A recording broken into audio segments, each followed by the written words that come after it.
கிறிஸ்துவுக்குள் பிரியமான சகோதர சகோதரிகள் அனைவரையும் இந்த நேசரின் மன்னாவின் மூலமாய் சந்திப்பதில் நான் கிறிஸ்துவுக்குள் மகிழ்ச்சி அடைகிறேன். தொடர்ந்து கர்த்தருடைய வார்த்தையை ஒவ்வொரு நாளும் தியானிக்க கர்த்தர் நமக்கு உதவி செய்வாராக. இந்த நாளிலும் அப்போஸ்தலர் நடவடிக்கைகள் 6ஆம் அதிகாரம் 1ஆம் வசனத்திலிருந்து 4ஆம் வசனம் வரைக்கும் நம்ம தியானிக்க போகிறோம். அந்நாட்களிலே சீஷர்கள் பெருகின போது கிரேக்கரானவர்கள் தங்கள் விதவைகள் அன்றாட விசாரணையில் திட்டமாய் விசாரிக்கப்படவில்லை என்று எபிரேயருக்கு விரோதமாய் முறுமுறுத்தார்கள். அப்பொழுது 12 சீஷர் கூட்டத்தை வரவழைத்து, நாங்கள் தேவ வசனத்தை போதியாமல் பந்தி விசாரணை செய்வது தகுதி அல்ல.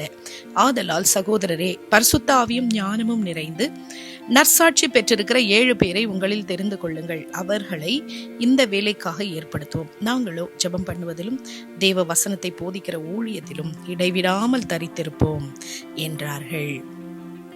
இங்க பிரியமானவர்களே, இந்த ஆதி திருச்சபையானது இது மிக வேகமாக வளர்ந்தது. அது எந்த அளவுக்கு பெருகினதோ அந்த அளவுக்கு அங்க என்ன தேவைகள், மற்ற சின்ன சின்ன பிரச்சனைகளும் அங்க வந்துச்சு அப்படின்றத நம்ம பார்க்கிறோம். அப்போ அங்க என்ன நடக்குது அப்படின்னா, கிரேக்க பாஷை பேசின யூதர்களுக்கும் அது மாத்திரமல்ல அரமிக் மொழியை பேசின அந்த யூத ஸ்திரீகள், இவங்க 2 பேரையும் கம்பேர் பண்ணும்போது இங்க கிரேக்க ஸ்திரீகள் ஒழுங்கா கவனிக்கப்படலை, அந்த விதவைகளுக்கு சரியான ஆகாரம் கொடுக்கப்படலைன்னு சொல்லி அங்க கொஞ்சம் பிரச்சனை வந்து அங்க சபை அங்க ஒரு பிரிவு, சின்ன பிரிவு அங்க பிரிவு உண்டாகிறதற்கு இந்த பிரச்சனை ஏதுவானது. இப்போ இந்த பிரச்சனை இது சிறிய பிரச்சனை இல்லை, இதை இப்படியே விட முடியாது. இதை எப்படி ஞானத்தோடு கூட அவங்க கையாண்டாங்க அப்போஸ்தலர்கள் என்பதை நம்ம இந்த வசனங்களில நம்ம தியானிக்க போகிறோம். அப்போ அப்போஸ்தலர்கள் இந்த பிரச்சனையை அவங்க கேட்ட பொழுது அவங்களுடைய அழைப்பு,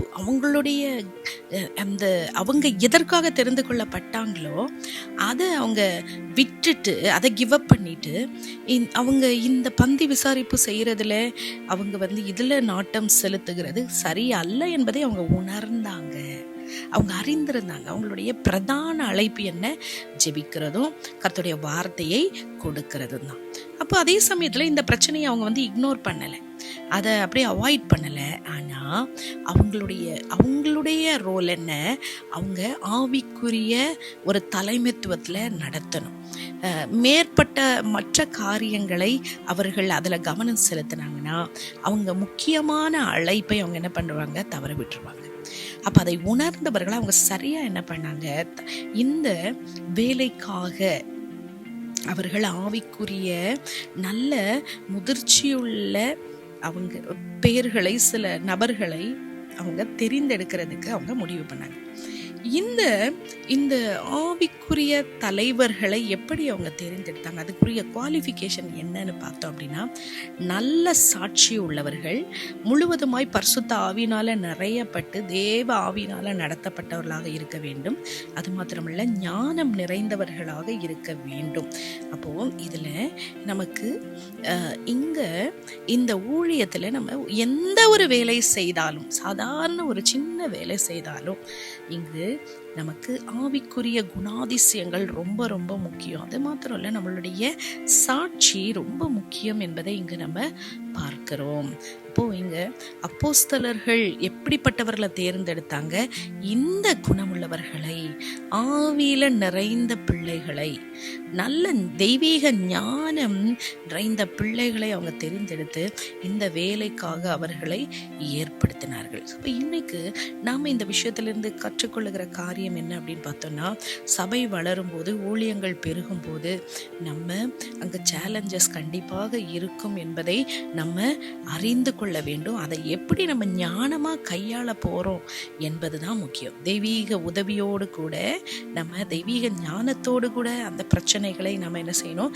கையாள வேண்டும். அது மாத்திரமல்ல, சபையில வேலைகள் பிரித்து கொடுக்கப்பட வேண்டும். பொறுப்புகள் எல்லாரும் ஒருத்தவங்களே எல்லா வேலையும் செய்கிறதல்ல, அது பிரித்து கொடுக்கப்பட வேண்டும். அப்போ அவங்களுக்கு பயிற்சி கொடுக்கறது மாத்திரமல்ல, மற்றவர்களுக்கு சேவை செய்யக்கூடிய ஒரு மனதை உடையவர்களை, நாம் சாட்சியுள்ளவர்களை, தேவாவினால் நிரப்பப்பட்டவர்களை அவர்களை நியமிக்க வேண்டும். எல்லாரும் சேர்ந்து தான் சபையை நம்ம கட்ட முடியும், ஊழியத்தை நம்ம கொண்டு செல்ல முடியும் என்பதை நம்ம இங்கே பார்க்கிறோம். அப்போ இந்த ஆவிக்குரிய தலைமைத்துவம் என்ன? சபையில மூத்த போதகரும் ஊழியர்களும் எதில் கவனமாக இருக்கணும்? கர்த்தருடைய வார்த்தையை பேசுகிறதிலும் ஜெபத்திலும் என்ன செய்யணும்? அவர்கள் முக்கியமாக அதில் நம்ம தரித்திருக்கணும், ஃபோக்கஸ்டாக தரித்திருக்க வேண்டும். அவங்களுடைய அழைப்பில் அவங்க அந்த நோக்கத்தை செயல்படுத்த வேண்டும் என்று கற்றுக்கொள்ளுகிறோம். இப்போ எந்த ஒரு சபையில் ஒரு பங்கு நம்ம செய்தாலும், என்ன வேலை செய்தாலும் ஆவிக்குரிய முதிர்ச்சி ரொம்ப ரொம்ப முக்கியம். தெய்வீக ஞானம் ரொம்ப முக்கியம். எனக்கு பிரியமான தெய்வ பிள்ளைகளே, நம்ம சபையில் ஏதாவது ஒரு சின்ன ஊழியம் நம்ம செய்திருக்கிறோமா, பொறுப்பு வேணும் நம்ம ஆசைப்படுறோமா, நான் இதில் முன்னாடி நிற்கணும்னு நம்ம நினைக்கிறோமா, நம்ம ஆராய்ந்து பார்ப்போம். நம்ம ஆவிக்குரிய விதத்தில் தேவ ஆவினால் நம்ம நடத்தப்பட்டு கொண்டு இருக்கிறோமா, தெய்வீக ஞானம் நிறைந்தவர்களாக இருக்கிறோமா, நம்ம மக்கள் மத்தியில், மற்றவர்கள் மத்தியில் நம்ம நற்சாட்சி பெற்றவர்களாக இருக்கிறோமா என்பதை நம்ம ஆராய்ந்து பார்த்து, ஒருவேளை நம்மள குறை இருக்குமா, ஆண்டவருடைய சமூகத்தில் நம்மை அர்ப்பணிப்போமா? எங்கள் அன்பின் தெய்வமே, உடைய பாதத்தில் எங்களை நாங்கள் அர்ப்பணிக்கிறோம். கர்த்தாவே, சபைக்கு மிக மிக முக்கியமான ஆண்டவரே காரியம், சபையை நடத்தக்கூடிய தலைவர்கள் ஜெபத்திலும் உபவாசத்திலும் வேத வசனத்தை போதிப்பதிலும் உறுதியாய் தரித்திருக்க வேண்டும். ஆண்டவரே, மற்ற காரியங்களை விட மேன்மையானது, முக்கியமானதை கவனம் செலுத்த அதில் அப்பா நிலைத்திருக்க கர்த்தர் கிருபை தாரும். ஆண்டவரே, சபையின் அங்கத்தினர்களாக ஒவ்வொரு சரீரத்தின் ஒவ்வொரு அவயவமும் செயல்பட வேண்டும், இசைவாய் கட்டப்பட வேண்டும். அவரவர்களுக்கு கொடுத்திருக்கிற காரியங்களில் உண்மையுள்ளவர்களாய் செயல்பட வேண்டும். தகுதியுள்ள பிள்ளைகளை கர்த்தர் எழுப்புவீராக. தெய்வீக ஞானம் நிறைந்த பிள்ளைகளாய், தெய்வீக ஆவியினால் நடத்தப்படுகிற பிள்ளைகளாய், நல்ல சாட்சியுள்ள பிள்ளைகளை கர்த்தர் நீர் ஏற்படுத்தும். எங்களையும் அப்படிப்பட்ட பிள்ளைகளாக நீர் மாற்றும். உமக்கு கருவியாய் உம்முடைய ராஜ்யத்தில் எங்களை பயன்படுத்தும். ஆண்டவரே, துதிகன மகிமையா உமக்கு செலுத்தி இயேசுவின் நாமத்தில் ஜெபிக்கிறோம் ஜீவனுள்ள நல்ல பிதாவே. ஆமேன், ஆமேன்.